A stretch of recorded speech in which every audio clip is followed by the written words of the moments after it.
உள்ளத்துக்குள்ளே ஆவியை வைக்கிறார். இப்போ உள்ளத்துக்குள்ளே வச்சு என்ன செய்ய போகிறாரா? என் கட்டளைகளையும் என் ஞாபகங்களையும் கைகொள்ளும்படி செய்வார்.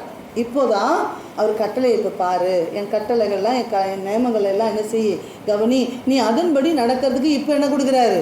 உள்ளத்தில் ஆவியை வச்சு இந்த உள்ளத்துக்குள்ளே நல்ல சிந்தனைகள், நல்ல எண்ணங்கள், நல்ல காரியங்களை வைக்கிறாராம். இப்போ அவர் உள்ளத்துக்குள்ளே வந்துட்டாருலாம். இப்போ உள்ளத்துக்குள்ளே என்ன வரும் நமக்கு? இதெல்லாம் செய்யக்கூடாது, நமக்கு தேவையில்லை, இதெல்லாம் நம்ம பேசக்கூடாது, போட்டும், சொல்லிட்டு போட்டும், பேசிட்டு போட்டும், இருந்துட்டு போட்டும், எடுத்துகிட்டு போட்டும், வச்சுட்டு போட்டும். இப்போ இந்த எண்ணங்கள்லாம் எப்படி எப்போ வரும் அப்படின்னா, பரிசுத்த ஆவியானவர் ஆவி உள்ளத்தில் வைக்கும்போது இதெல்லாம் வரும். நமக்கு தோணும் நம்ம நல்லவளாக ஆகிட்ட பரவாயில்ல, நம்ம நல்லா இருக்கும், நம்ம ரொம்ப நல்ல பிள்ளை என்ன அப்படின்னு நமக்கு தோணும். இல்லை, உள்ளத்தில் என்ன வச்சுருக்காரு? ஆவியை வச்சு நம்மளை என்ன பண்ணுறாரு?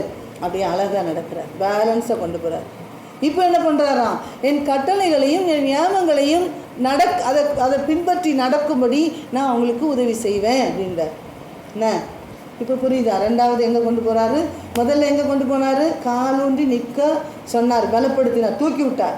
இப்போ கூட்டிகிட்டு போகிறார். ரெண்டாவது கூட்டிகிட்டு போய் என்ன பேசுகிறாரு? சுற்றிலாம் பாரு, சூழ்நிலை பாரு, இந்த மாதிரி இடத்த விட்டு நீ விலகிரி, இந்த மாதிரி இடத்த நீ அமைதியாயிரி, இந்த மாதிரி இடத்துல பேசாமல் போ அப்படின்றத கற்றுக் கொடுக்குறாரு. மூன்றாவது எங்கே கொண்டு போகிறாரு? உள்ளத்துக்குள்ளே இப்போ என்ன பண்ணுறாரு? ஒரு பரிசுத்தப்படுத்திட்டு நிற்க பண்ணிவிட்டு பலப்படுத்திட்டு இப்போ உள்ளத்துக்குள்ளே நான் அந்த ஆவியை வைக்கிறார். வச்சுட்டு நீ இப்போ என்ன பண்ணு, என் கட்டளை நடக்க, அப்போ தான் நீ அங்கே என்ன பண்ண முடியும்? ஜெயிக்க முடியும். ஆண்டவருடைய கற்பனையும் கட்டளையும் பின்பற்றி நடக்கும்போது தான் உலகத்தில் வர சாத்தான், சத்துரு, பிசாசு கொண்டு வர காரியங்களை என்ன செய்ய முடியும்? ஜெயிக்க முடியும்.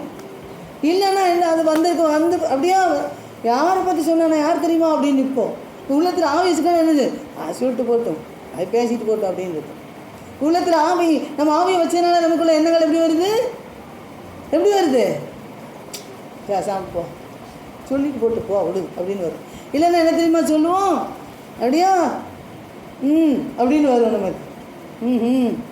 அப்படியா அப்படின்னு நமக்கு எதோ வந்துடும், என்னென்னலாம் வரும், அது தெரியாது, அவங்கவுங்க சூழ்நிலை பொறுத்து. சரியா? அப்போ உள்ளத்திற்குள்ளே என் ஆவியை வைத்து என் கட்டளைகளை கீழ்ப்படி, என் கட்டளைப்படி நடக்கணும். கட்டளைப்படி ஞாபகங்கள் படி நடந்தாதான் சாத்தான பண்ணுவான், வைக்கப்பட்டு போவான்.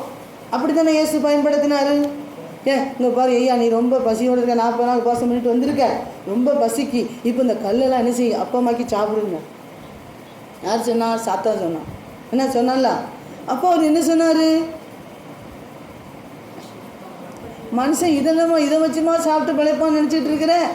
அட அறிவு கட்டவனே, மனுஷன் 40 நாள் மட்டும் கிடையாது, 2 நாள் மட்டும் கிடையாது, தேவனுடைய வார்த்தையினால் பிழைப்பான்னு எழுதியிருக்க, உனக்கு அறிவு இல்லையா அப்படின்னு கேட்டார்.